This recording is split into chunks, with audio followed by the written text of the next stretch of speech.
আসসালামু আলাইকুম এভরিওয়ান। গরুর মাংস নাম শুনলেই যেন মুখে পানি এসে যায়। গরুর মাংস একটি ঐতিহ্যবাহী খাবার।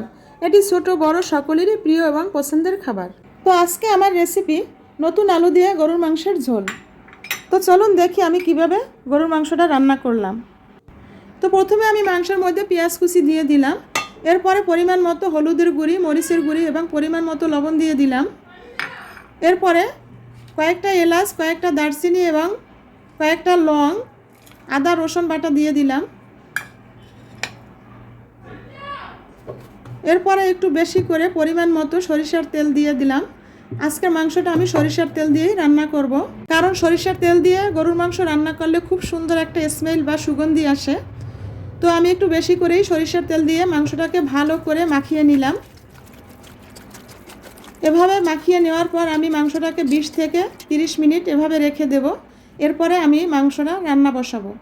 তো চলুন দেখি আমি কিভাবে মাংসটা রান্না করি। গরম প্যানের মধ্যে সরিষার তেলটা দিয়ে একটু ভালো করে গরম করে নিলাম, যাতে ঝাঁজটা বের হয়ে যায় এবং ফেনা না হয়। এরপরে 2 টুকরো দারচিনি এবং 2টো এলাচ দিয়ে তেলটাকে ঘেরান করে নিলাম। এরপরে আমি পেঁয়াজ কুচি দিয়ে দিলাম। পেঁয়াজ কুচিটা একটু ভালো করে ভেজে নিতে হবে।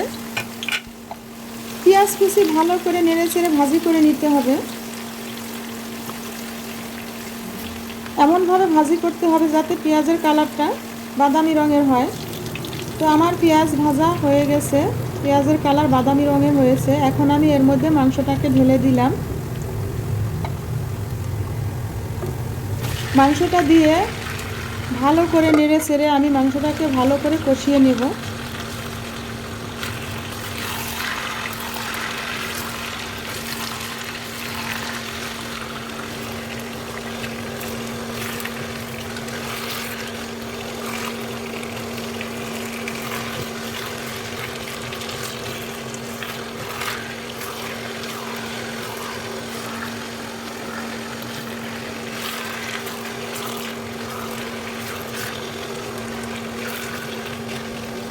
পেঁয়াজের সাথে মাংসটাকে এভাবে ভালো করে নেড়ে চেড়ে আমি মিশিয়ে নিলাম। এরপরে আমি মাংসের মধ্যে ঢাকনা দিয়ে দিব, কারণ মাংসটাকে ভালো করে সিদ্ধ করে কষিয়ে নিতে হবে তাই।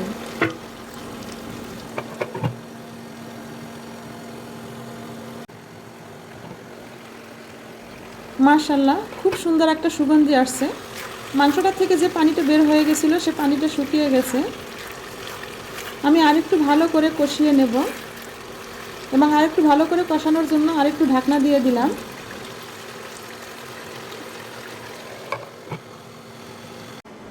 তো এবার মাংস কষানো হয়ে গেছে, মাংসর থেকে আরও পানি বের হয়েছে, মাংসটা নরম হয়ে গেছে।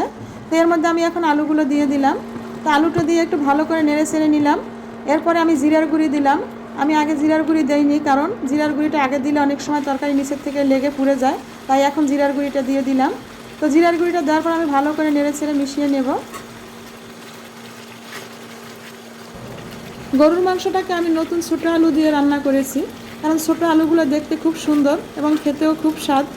তো গরুর মাংস দিয়ে রান্না করলে আসলেই খুবই স্বাদ লাগে আলুগুলো, তাই ছোটো আলু দিয়েই রান্না করলাম।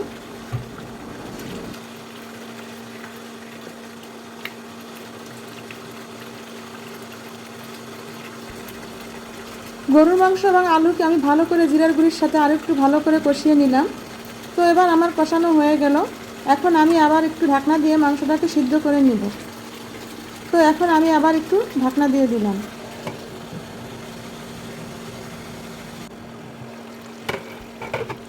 মাশাআল্লাহ, খুব সুন্দর একটা স্মেল আসছে।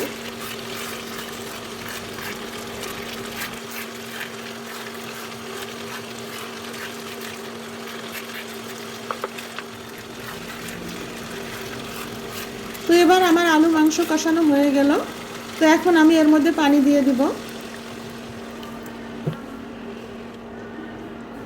তো পানি বা ঝোল দেওয়ার পরে আমি মাংসটাকে আরও একটু ঢাকনা দিয়ে কিছুক্ষণ রান্না করব। তো ঢাকনা দিয়ে দিলাম আমি। ভিডিওটি দেখার পর লাইক, কমেন্টস এবং শেয়ার করবেন।